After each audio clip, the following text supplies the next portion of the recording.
자, 오늘 우리 창립 40주년, 6주년 감사 예배 또 신령직 또 임직식을 하게 되는데 참 이렇게 지켜주시고 또 귀한 분들을 또 허락해 주시는 하나님께 감사를 드립니다. 올해 표가 이제 역대상 4장 10절 말씀에 복에 복을 더하시고 지경을 넓혀 주소서 말씀인데 여기서 나오는 이제 단어는 이제 히브리어로 바라크라고 합니다. 복이 바라크. 넘겨주시 바랍니다. 화면 한번 넘겨주시 바랍니다. 이게 이제 창세기 1장 28절부터 나옵니다. 하나님께서 저들에게 복 주시고 이르시기를 생육하고 번성하여 땅에 충만하라. 여기서 이제 복 주시는 게 바라크입니다. 그렇게 해가지고 창조 때부터 복을 주시고 이 구약을 통해서 330회 이상이 바라크가 인용이 되는데, 그러니까 가이제 성경은 복의 책이다 이렇게 이제 말해도 과언이 아니라고 볼 수가 있습니다. 창조시부터 이렇게 하나님이 복을 주셨는데, 그러나 안타깝게도 인간의 죄로 인해서 그 복을 다 잃어버리고 이제 고통스럽게 살아가며 그렇게 죽어가는 불행한 존재가 됐습니다. 하나님이 불쌍히 여기셔서 이제 복을 회복시켜 주시고 또 그것을 이제 열방에 나눠 주시기 위해서 아브라함을 부르시는 겁니다. 오늘 본문 2절에서 보면 이제 내게 복을 주어 할 때 이 복이 바라크입니다. 그러니까 히브리어로 또 이 바라크는 무릎을 꿇다. 그러니까 이런 뜻이 있습니다. 그래서 이제 어떤 분은 이제 복이 성경적인 복은 저런 복이 아니라 엎드릴 복자다. 그게 진짜 성경의 복의 개념은 엎드릴 복자가 진짜 복이다. 복복자가 아니라 이제 한자로도 뭐 그런 이제 이야기를 하는데, 하나님 앞에 무릎 꿇을 때 인간과 하나님과의 관계가 온전하게 세워지는 겁니다. 그러면서 하나님이 생육하고 번성하여 충만한 복을 그렇게 우리에게 허락을 해주시는 겁니다. 무릎을 꿇다의 의미는 이제 우상을 내려놓다. 그리고 이제 하나님만 온전히 찬양하며 경배한다. 이런 이제 의미를 볼 수가 있습니다. 먼저 이제 첫 번째로 보면 하나님 주시는 복은 우상들을 내려놓을 때 임한다. 그렇게 말씀합니다. 이제 첫 번째로 넘겨주시 바랍니다. 그래서 하나님이 아브라함에게 복을 주시기 위해서 너의 고향, 친척, 아버지 집을 떠나라고 그러잖아요. 아브라함 집안이 뭐 하는 집안이었습니까? 예? 아브라함이 살던 곳이 이제 갈대아 우르라고 하는데 그것이 이제 그 중동의 메소포타미아 유역에 거기 위치해 있었는데 거기서 우상 만드는 집안이에요. 그 우상을 떠나라고 그렇게 말씀을 하는 겁니다. 복을 받고 전하려면 우상을 떠나야 됩니다. 우리에게도 우상이 있지 않습니까? 우리가 이제 숭배하고 또 의지하고 하나님보다 더 관심 갖고 마음 쓰는 게 우리의 우상입니다. 돈, 명예, 자존심, 육신의 정욕, 이생의 안목, 그런 것들이 우상입니다. 그리고 또 우리 마음에요 자리 잡고 있는데 우상이 잘 드러나지 않는 경우가 있습니다. 그런 경우는 이제 내가 생각한 대로 간구한 대로 안 되었을 때 나타나는 반응을 통해서 어떤 것이 우상인지 드러납니다. 베드로가 그랬잖아요. 예수님은 살아계신 하나님의 아들이시오 그리스도라고 그렇게 고백하니까 예수님한테 칭찬받았는데, 그러나서 예수님이 이제 돌아가시겠다고 그러니까 그냥 항변하여 막아서잖아요. 베드로가 예수님 믿은 이유는요, 예수님 왕 되시면 수제자니까 그 다음 자리 차지하려고 그렇게 믿은 겁니다. 그러니까 거기 화가 나는 거예요. 그 예수님의 그냥 야단치잖아요. 사단아 내 뒤로 물러가라. 너는 사람의 일을 생각한다. 하나님의 일을 생각하지 않고 사람의 일을 생각한다. 이 사람의 일이 숨겨져 있어요. 이 사단의 역사가 있습니다. 그게 우상이라고 그렇게 하는 거죠. 이제 초대교회도 그렇게 순결하고 성결한 공동체인데 히브리파 또 헬라파 유대인 과부들 공개하는 그런 일에서 이제 다툼이 나잖아요. 그럴 때 이제 사도들이 우리들은 말씀 전하고 기도하는 일에 전무하리라. 그렇게 하면서 이제 분란이 해결되는데, 교회에서도요 하나님이 아니라 사람의 일에 더 관심을 가지고 힘을 쓰면 그게 우상이 될 수가 있습니다. 목회자에게 가장 어렵고 힘든 일이 매주일 설교 준비하는 일입니다. 설교 준비 안 될 때 참 힘들 때가 많습니다. 그 영감이 오질 않으니까 이게 시간은 다가오고 그러니까 설교 준비를 안 되면 얼마나 안타깝겠습니까? 이렇게 수많은 분들이 말씀을 받기 위해서 준비하시는데 그거 준비가 안 돼가지고 나가게 될 때 얼마나 고통스럽고 힘들겠어요. 죄송하죠. 그러니까 그냥 마음이 막 안달이 생기고 힘든 그런 생각을 하게 됩니다. 그러니까 이제 설교자 입장에서는 제가 생각한 시간에 설교가 딱 완성되어서 주일날 그냥 마음 편하게 강단에 서고 또 내 마음에 시원하게 그냥 말씀 전해가지고 내가 어떤 이 성취감을 느끼고자 하는 생각이 있습니다. 근데 사실 어떻게 보면 그게 내중심적인 어떤 우상이라는 생각도 해보게 됩니다. 설교의 본질은 하나님의 뜻을 받아서 하나님의 능력으로 전해서 하나님의 뜻을 이루는 거 아니겠습니까? 그러니까 내가 그냥 안다라고 그냥 힘들어하고 그러면 안 되지 않습니까? 그래서 이 영감을 주실 때까지 기다려야 됩니다. 그래서 이제 다 맡기고 그냥 자버립니다. 그 잠을 자고 일어나면은 또 말씀을 주시고 또 설교를 그렇게 마무리하게 되는 겁니다. 우리의 시간표가 우상이 되는 경우가 너무나 많습니다. 내가 설정해 놓은 시간표대로 내 삶이 살려져야 되고 가정이 이루어져야 되고 자식들이 그렇게 살아줘야 되고 교회가 그렇게 이루어져야 되고 그게 안 되면 불안과 짜증에 그렇게 사로잡힙니다. 어떻게 보면 현대교회가요 참 인간이 설정해 놓은 시간표 속에서 하나님이 역사하시도록 하는 이루어가는 그런 모습으로 변해가는 거 아닌가 하는 생각도 해봅니다. 참 성도 개인 삶에서도 자기 시간표대로 안 될 때 마음이 무너지는 그런 모습을 봅니다. 사도행전 1장에서는 예수님 말씀하셨어요. 때와 시기는 하나님께 자기께서 자기 권한에 두셨어. 너희가 알 바가 아니오라고 말씀하셨어요. 우리의 시간표의 우상을 내려놔야 됩니다. 그리고 이제 교회가 시간이 가면서 자연스럽게 갖게 되는 원칙과 기준의 우상이 있습니다. 우리가 바람직하다고 생각하는 기준에 맞추지 못하면 거부하고 그렇게 정죄하기도 합니다. 얼마 전에 이제 Jesus Revolution이라는 영화를 봤는데요. 이게 작년에 나온 영화, 2023년 보신 분들도 계실 겁니다. 넷플릭스로.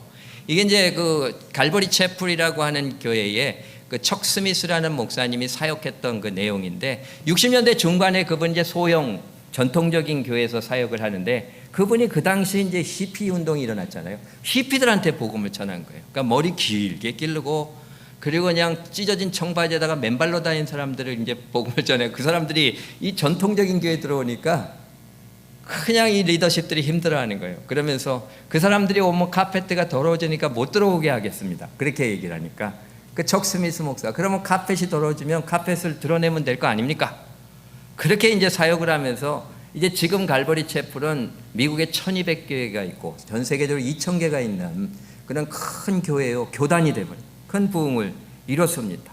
우리 김종선 장님 오늘 그런 기도를 하셨는데 우리가 시간이 지나가면서 우리가 쾌적하게 생각하고 맞다고 생각하는 어떤 원칙과 기준이 그냥 꽉 고착화되어 있어가지고 그래서 그것이 우상이 되고 하나님의 뜻을 이루지 못하게 하는 그런 우를 범할 수도 있다고 하는 것이죠.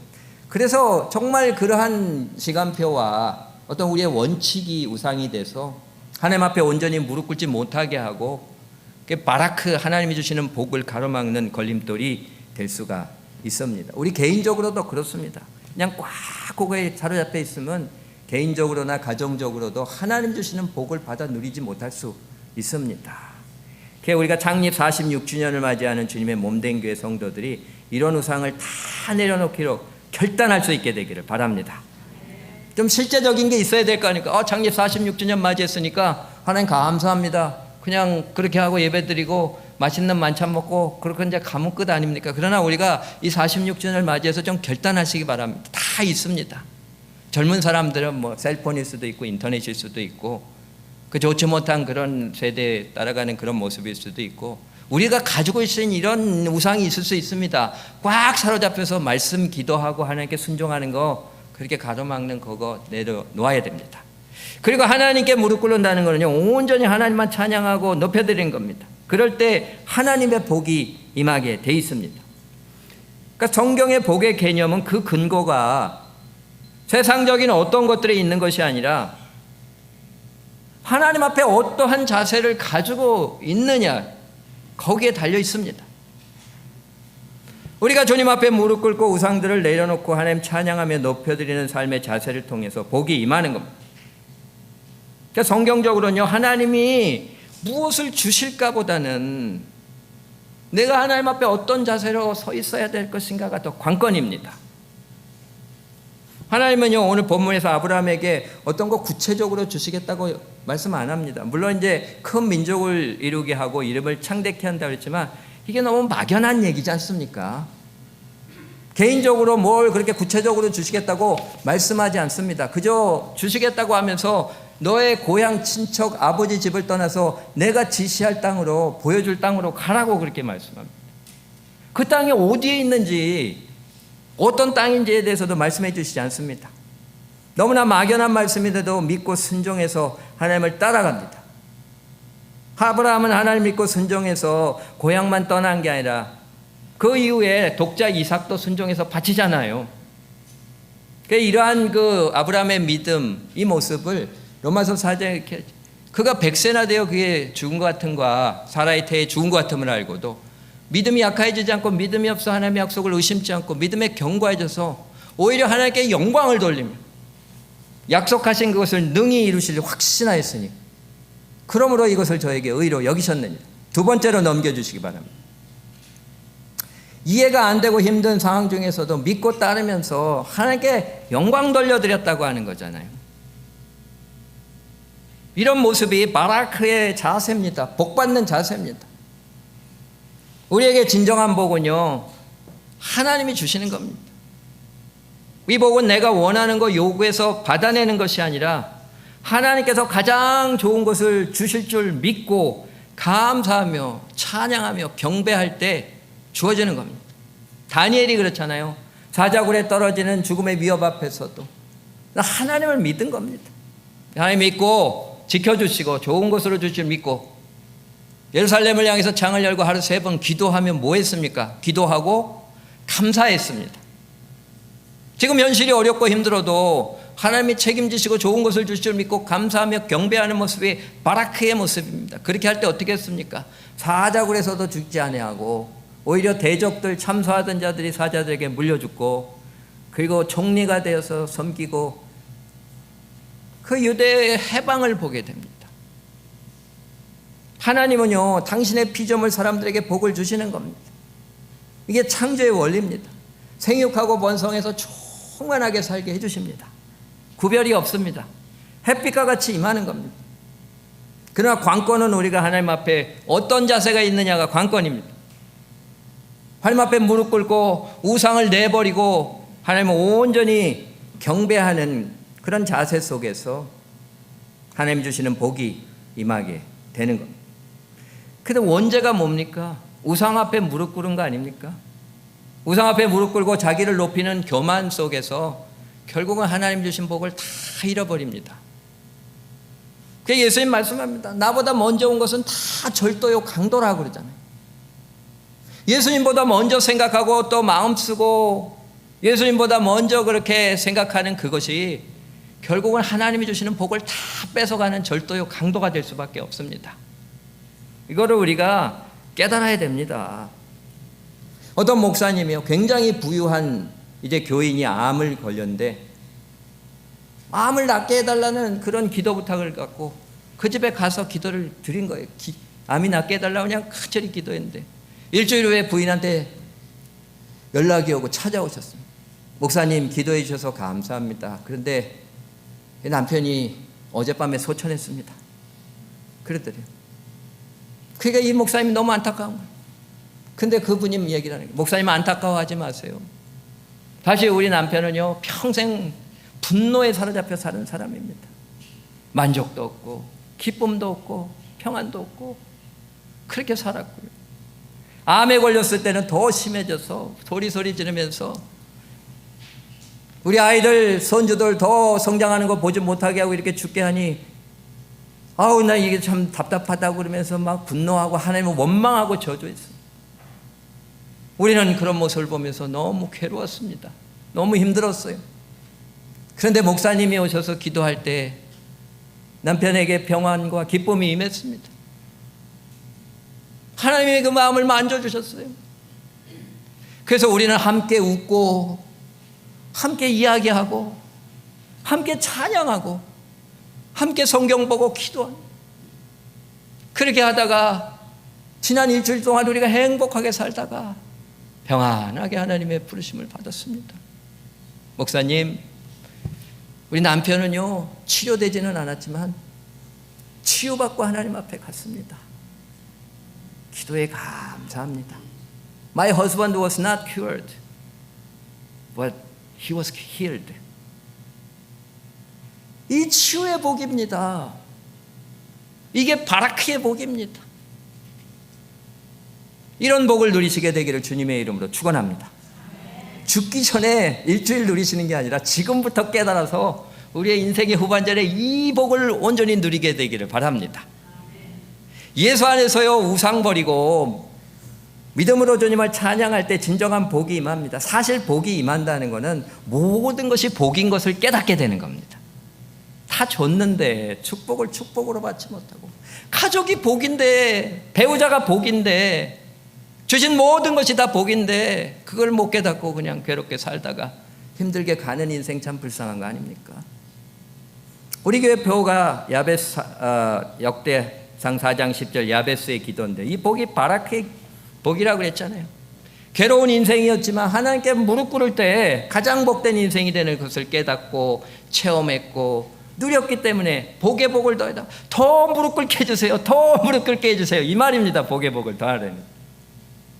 그걸 체험하고 깨달았으니 진짜 우상 덩어리 나 있는 거, 이 암덩어리들, 돈, 명예, 물질, 자존심, 또 내 안에서 이렇게 숨겨 있는 그 우상들 다 내려놓게 해주세요.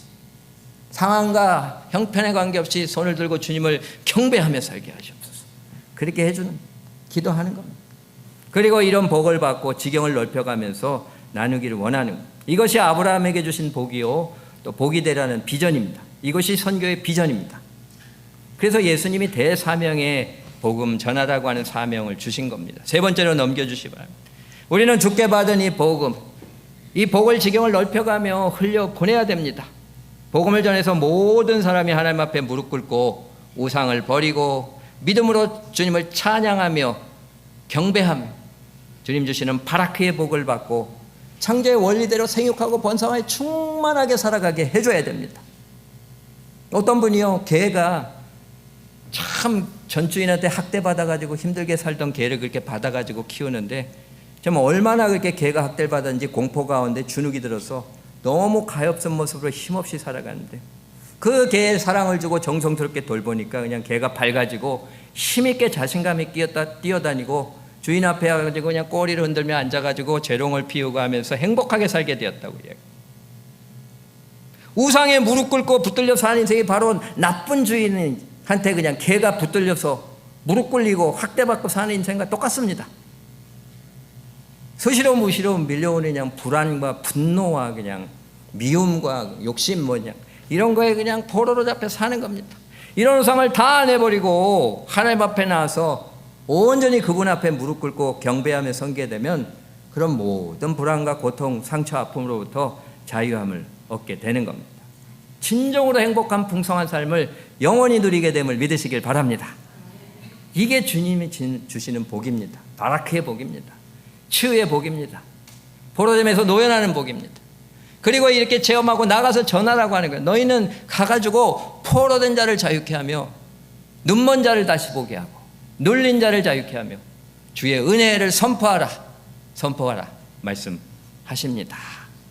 우리가 이러한 사명을 감당하게 되기를 바랍니다. 창립 46주년을 우리가 맞이하면서 뭐 좋은 예배 드리고 맛있는 거 먹고 이벤트로 끝나는 게 아니라 좀 우리의 우상을 진단해보고, 하나님은 복 받으라고 그러는데 왜 내가 복을 못 받을까? 왜 이렇게 불안하고 갖고 못 갖고를 떠나가지고 이 마음이 치유되지 않은 게, 이게 하나님의 복을 못 받은 겁니다. 불안, 미움, 욕심이 사로잡히고 진짜 행복하게 주님 안에 살지 못하는 이 모습이 바라크의 복을 받지 못하는 모습인 것을 진단하고 하나님 앞에 온전히 무릎 꿇고 그리고 우상을 내버리고 하나님만 경배하며 이 복을 마음껏 누리게 되기를 축원합니다. 그리고 복음을 전해서 또 열방의 사람들이 이 복을 함께 누리도록 그렇게 돕는 사명을 감당하는 주님의 성도들, 주님의 몸된 교회, 복이 되는 교회 되기를 주님의 이름으로 축원합니다. 기도하시겠습니다. 하나님, 우리가 하나님 앞에 온전히 무릎 꿇고 우상을 버리고 경배할 때 바라크의 복, 진정한 복을 받게 됩니다.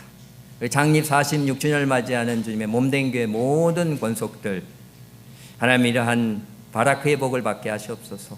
철저하게 우리 자신을 진단해보고 가지고 있는 우상들 이제 결단하고 다 내버리게 하시고 주님만 온전히 경배하며 높여드리는 가운데 주님이 주시는 진정한 복, 생육하고 번성하여 충만한 풍성한 삶 영원히 누리게 하여 주시옵소서.